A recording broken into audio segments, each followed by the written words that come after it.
ቀጣይ ሌላ ክርስቲያን አለ? ሌላ ክርስቲያን አለ? በእርሱ ፍቃድ የሚለው አካውንት አለ? እሺ፣ በእርሱ ፍቃድ ሰላም ሰላም። እሺ፣ ጥያቄ አለ? ምንም ጥያቄ የለኝም። አሁን ስለደከማችሁ በዚህ ሰዓት እናንተም የበለጠ ማድከም ስለማልፈልግ በቂ ነው። እስካሁኑ መግለጫ እና እስካሁን የሰጣችሁን ነገር ቀጥታ ወደ ሻሃዳ ብንገባ ደስ ይለኛል። ማሻአላህ። እሺ፣ የምለውን ቃል አብረን እየተከተልክ በል። እሺ። አሽሀዱ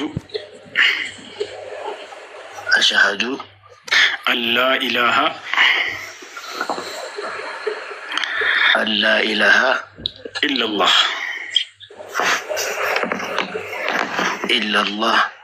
ወአሽሀዱ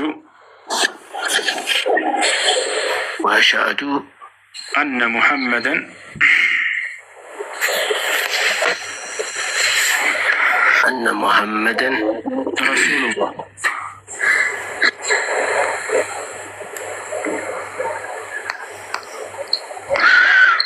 ረሱሉላህ ረሱሉላህ። ማሻአላህ። ከዚህ በኋላ ሙስሊሙን አሁን ያልከው ቃል የሸሃዳ ቃል ወይንም የምስክር ቃል ይባላል። እነሆ ከአላህ ሌላ አምላክ የለም ብዬ መሰክራለሁኝ። ረሱሉላህ ሙሐመድ የአላህ መልእክተኛና ነቢይ ናቸው ብዬ መሰክራለሁ ማለት ነው። ለአላህ ምስጋና ይገባው። ምን ማድረግ እንዳለብህ እስካሁን ስንናገር የነበረው አለ። ግሩፕ እንድትገባ ልጆች ያስተምረዋል። ፎሎ አድርጋቸውና ቡከር። እሺ፣ ማን ሰላም፣ እንዴት ነሽ? አሜን። እንዴት ነሽ? ደህና ነሽ? ሰላም ነኝ።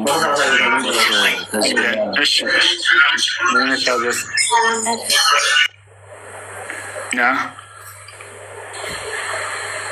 አሜን። ይሰማሻል? ይሰማኛል። እሺ፣ ምን ነበር? መስለም ፈልጌ ነው። እሺ፣ የምለውን ቃል አብረሽ የተከተልሽ በይ።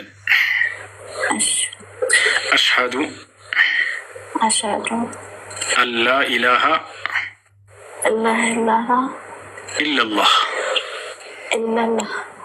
ወአሽሀዱ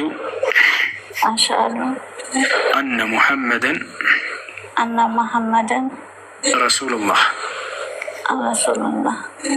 ማሻአላህ። ለአላህ ምስጋና ይገባው። አሁን ያልሽው ቃል የሸሃዳ ቃል ወይንም የምስክር ቃል ይባላል። አንድ ሰው ወደ እስልምና ሃይማኖት ሲገባ ጊዜ የሚሰጠው የምስክር ቃል ነው። ትርጉሙ እነሆ ከአላህ በስተቀር በእውነት የሚመለክ ሌላ አምላክ የለም ብዬ እመሰክራለሁ። ሙሐመድ ደግሞ የአላህ መልእክተኛና ነቢይ ናቸው ብዬ እመሰክራለሁ ማለት ነው። አንድ ሰው እስልምናን ከተቀበለ በኋላ ለዚህ ላመነውና ለመሰከረው ለአንዱ አምላክ ብቻ መስገድ አለበት። ነቢያቶች ሁሉ ለዚህ ለአንዱ አምላክ ብቻ ስገዱ እያሉ አስተምረውናል። ከዚያ ከአንዱ አምላክ ውጭ ሌላ አምላክ የለም። አንዱ አምላክ ብቸኛ ነው። በአንድነቱ ላይ ሁለትነት ሶስትነት የለበትም። የአንዱ አምላክ ህያው ነው ለዘላለም። በህያውነቱ ላይ ሞትነት የለበትም። ለቅጽበት የሚሞት አይደለም። አምላክ ስለ ባህሪው ሲናገር ወተወከል ዐለል ሐይ አለዚ ላ የሙት ይላል። በፍጹም በማልሞተው በሆንኩት ህያው በሆንኩት በእኔ ብቻ ላይ ተመኩ እያለ ይናገራል። እና ይህ ነው። ልጆች በውስጥ ያናግሩሻል። አድሚኖች እስላማዊ ትምህርቶችን እንድትማሪ ያስገቡሻል። ትምህርቶችን ትከታተላለች።